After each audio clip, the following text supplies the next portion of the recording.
हाय, hello, नमस्कार. कसे आहात सगळे? मस्त ना? तर मी सानिका तुमच्या सर्वांचं अगदी मनापासून स्वागत करते नवीन एका व्हिडिओमध्ये. तर 25 तारखेला होता फौजींचा बड्डे. तर त्याच दिवशी आमचं चाललेलं होतं चिकाची बर्फी करायची. चिकाची बर्फी करायची किंवा लाडू करायचे.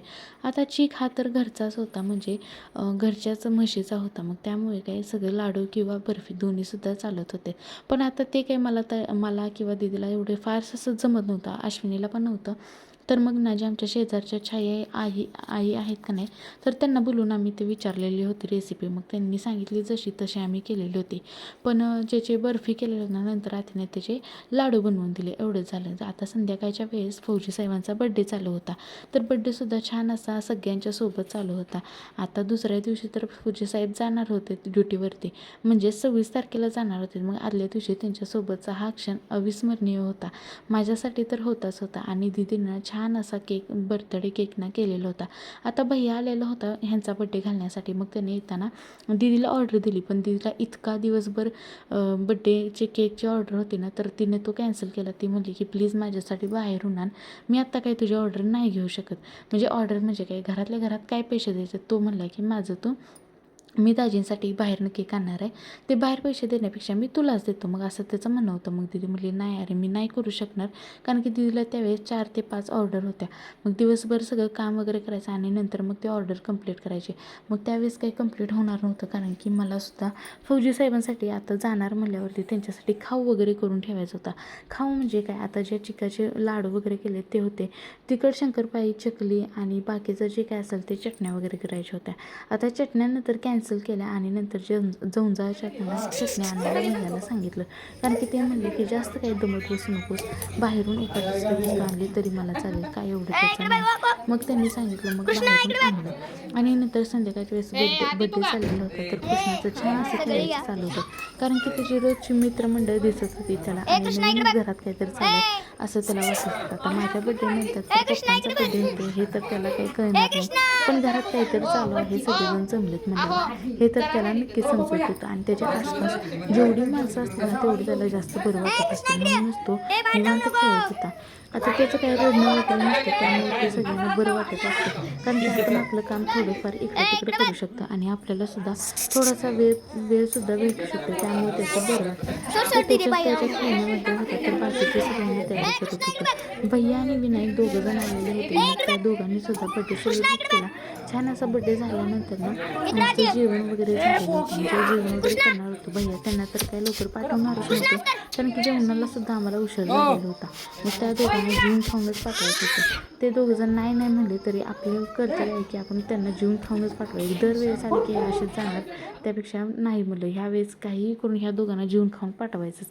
नंतर मुलांची मस्ती वगैरे चालू होती, सगळ्यांना केक वगैरे दिला आणि नंतर मग जेवणाची तयारी चालू केली, कारण की जेवण किती जरी उशिरा झालं ना, तरी ते सगळ्यांच्या बरोबर छान वाटतं. कारण की ज्यावेळेस ड्युटीवरती जायचे दिवस जवळ येतात ना, तर त्यावेळेस अक्षरशः नको होतं, कारण की फौजी साहेबांना पण आणि घरातल्या माणसांनासुद्धा, तर त्यांच्यासोबतचा दिवस शेवटचे जे काय काय असतात ना, सुट्टी संपायच्या अगोदर ते संपूच नयेत असं वाटत असतं. तर संध्याकाळच्या वेळेस आम्ही जरा पोर्चमध्ये आलेलो होतो, कारण की थोडीशी थंड हवा चाललेली होती. आता संध्याकाळच्या वेळेस कृष्णा आणि त्याचे पप्पा गाडीमधून असे फिरत होते. आता कृष्णाच्या पप्पांच्या हातात तर रिमोट होता आणि कृष्णा गाडीमध्ये होता. भैया जायच्या तयारीमध्ये होता आणि ह्या दोघांना बघितल्यानंतर ना, तर तोनं गाडीवरून परत पाय काढला. त्याचा पाय काय हलत नव्हता, कारण की त्यालासुद्धा ही जिप्सी त्यानं येताना बड्डेला आणलेली होती आणि बैके भाऊजी आणि अण्णा भैयांनी सुद्धा आणलेली होती. मग दोन्ही एकसारख्या झालेल्या होत्यात. मग तो म्हणला, दाजी जरा द्या, मी त्याला बघतो कसं चालवायचं आहे वगैरे काय. तर त्यानंसुद्धा ती ट्राय केली. आता 2 गाडी घरामध्ये असले ना, तर ते आम्हाला ह्या तिघांनासुद्धा बरं पडते. एका गाडीमध्ये शिवम एकटा बसू शकतो आणि ह्या एका गाडीमध्ये ही दोघंजण बसू शकतात. आता ही दोघंजण तर काय बिना भांडता वगैरे बसतात एका गाडीमध्ये, त्यामुळे ह्यांचं काय वाटत नाही. आणि शिवम त्याचासुद्धा तो गाडी चालवू शकतो, म्हणजे थोडंफार त्याला एवढं समजत नाही त्या गाडीतलं, पण त्याचा तो गाडी पुढे मागे वगैरे त्याचा तो करतो, त्यामुळे त्याचं काही नाही. फक्त ह्या दोघांच्याकडे जास्त करून लक्ष द्यायला लागतं. आता याचा बेनिफिट काय एवढा चांगला की बाबा ह्या गाडीमधनं बाहेर काही पडत वगैरे नाही. आता 3 चाकीची सायकल होती ना, तर त्या सायकलीमधून ना कृष्णा आता एका साईडला व्हायला लागला आहे. तर त्याचं भ्या होतं की तो एका साईडला पडला वगैरे काय झालं, तर मग ते सुद्धा त्याचं या गाडीमध्ये चिंता काही नाही त्याची राहिली. आता संध्याकाळच्या वेळेस निवांत थंड हवेला त्यांची राईड वगैरे चाललेली होती, तेच आम्ही त्यांचं बघत होतो.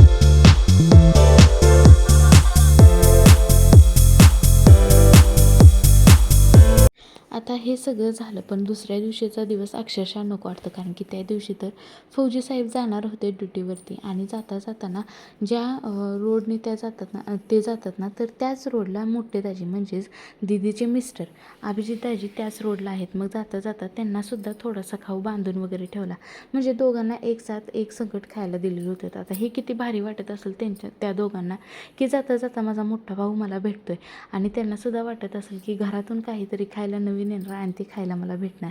तर सगळी अशी पॅकिंग वगैरे आमची चाललेली होती. आता फौजी साहेब त्यांच्या कपड्यांची पॅकिंग वगैरे करत होतं, थोडीफार त्यांना मदत केली आणि नंतर मग हे जे सगळं सामान आहे ना तर ते सगळं सामान एका पिशवीमध्ये बांधलं, कारण की त्यांचं वेगळं आणि ह्यांचं वेगळं ठेवलं की भेटल्या लगेचच त्यांना तिथल्या तिथे द्यायला येईल लगेच. आणि काही सांगता येत नाही की वेळ तेवढा भेटेल त्या दोघांना बोलण्यासाठी बसण्यासाठी. तर एकमेकांचा चेहरा बघितला, एकमेकांना मिठी मारली, एकमेकांसगळं 4 शब्द बोललो, एवढंच त्यांच्यासाठी खूप जास्त असतं, कारण की त्यांना तेवढा टाईमसुद्धा भेटत नाही. कारण की दाजीसुद्धा त्यांची ड्युटी सोडून भावाला भेटण्यासाठी थोडंसं साईडला यावं लागतं, म्हणजे ते सुद्धा त्यांनासुद्धा किती नियम वगैरे लागू असतात, म्हणजे दोघांनासुद्धा आहेत. तर नंतर संध्याकाळच्या वेळेस जाण्याची तयारी चालू होती आणि फौजी साहेबांना ओवायला आते ना, आता आम्ही तर नॉनव्हेज खाल्लेलं होतं तर त्यामुळं म्हटलं आम्ही तर काय ओवळणार नाही, तूच ओवळ. आणि नंतर संध्याकाळच्या वेळेस जाण्याची तयारी चालू होती. आता गाडी तर काय आपलीच आहे. आता ही गाडीचा फायदा हाच की बाबांनो संध्याकाळच्या वेळेस उशिरा वगैरे ह्या तिघांना किंवा जाताना सोडायचं असलं ना तर आपली स्वतःची गाडी असली की हाच बेनिफिट चांगला असतो की स्वतःच्या गाडीने किती जरी उशीर झाला तरी पण काही टेन्शन राहत नाही, निवांतपणे आपण घरी येऊ शकतो, असा विषय होता. तर फौजी साहेबांना रोज कृष्णाला फिरवून त्यांना इतकी सवय झालेली होती आणि कृष्णालासुद्धा त्यांचा इतका लळा लागलेला होता की विचारू नका. अक्षरशः त्या दोघांना सोडू वाटत नव्हते एकमेकांना, पण काय करणार, ड्युटीच्या पुढे कोणाचं काय चालते, सरकारी नोकरी ती सरकारीच नोकरी. आता असो, तर संध्याकाळच्या वेळेस चाललेलं होतं हे सगळं आणि नंतर फौजी साहेबांना ओवळलं तर काय नव्हतं, तर साखर पाणी देऊन त्यांचं तोंड गोड करून जाता निरोप द्यायचा होता. मग तेच आमचं चाललेलं होतं, सगळ्यांना साखर दिली आणि तोंड सगळ्यांचं गोड केलं, कारण की जाता तर आनंदाने आणि तोंड गोड करूनच माणसाला निरोप द्यावा असं म्हणतात. तर प्रत्येकजण आमच्या घरात जर कोणी असं फौजी जात असतील ना तर जाता त्यांना आम्ही असंच देतो, गोड म्हणजे साखर पाणी देऊनच त्यांना घरातून निरोप देतो. तर बॅगा वगैरे सगळ्या बाहेर घेतल्या आणि शिवमदादा तर काय बाहेर खेळत होता, मग तो आल्यावरती त्याचेसुद्धा लाड पुरवले, स्वयंचे लाड पुरवले, मग कृष्णाला घेतला त्याचे लाड पुरवले आणि मग निघताना काही पाय उचलतोय का हे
मला न्या की हो दे ना त्याला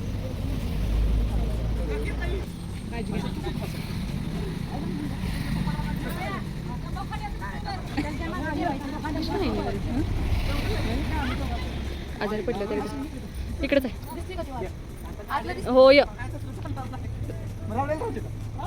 हो माग आहे की ना बसा की मामा मागे जागा आहे की हो माग आहे की आरामात बसते माग आरामात बसते मामा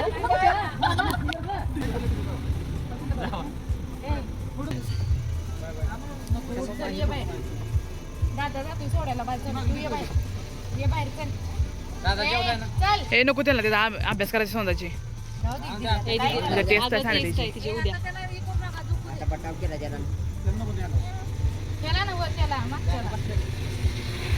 अभ्यास करायला पाहिजे तेच की उद्या मॅडम कुस्ती दोघं जण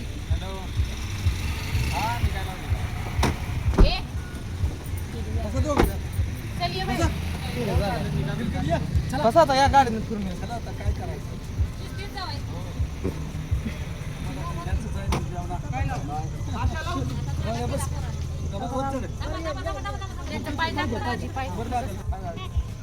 आहो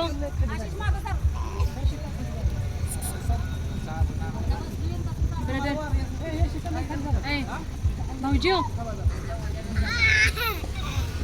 पाणी आणि त्यानंतर हो का कसं bye bye bye bye bye bye hello जेवला ना तू?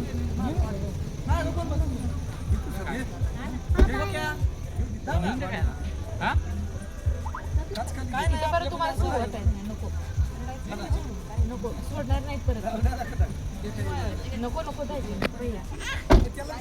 पण हे सोडायचं नाही त्याला ओ खिडकी बंदच ठेवा त्याला खिडकी करू नका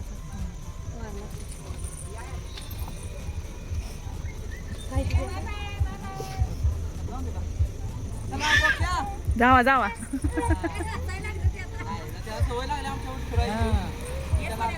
हो हो अहो राहते गाडीत असलो काय राहणार मी ती जरा येड आहे आपण असं म्हणलं ना अश्विनी परत तशीच होती ती. जीवाला असं हे वाटतं ग एवढं समाधान वाटतं. नाही समाधान भीती वाटतं बिरडायला चला घ्या काय जे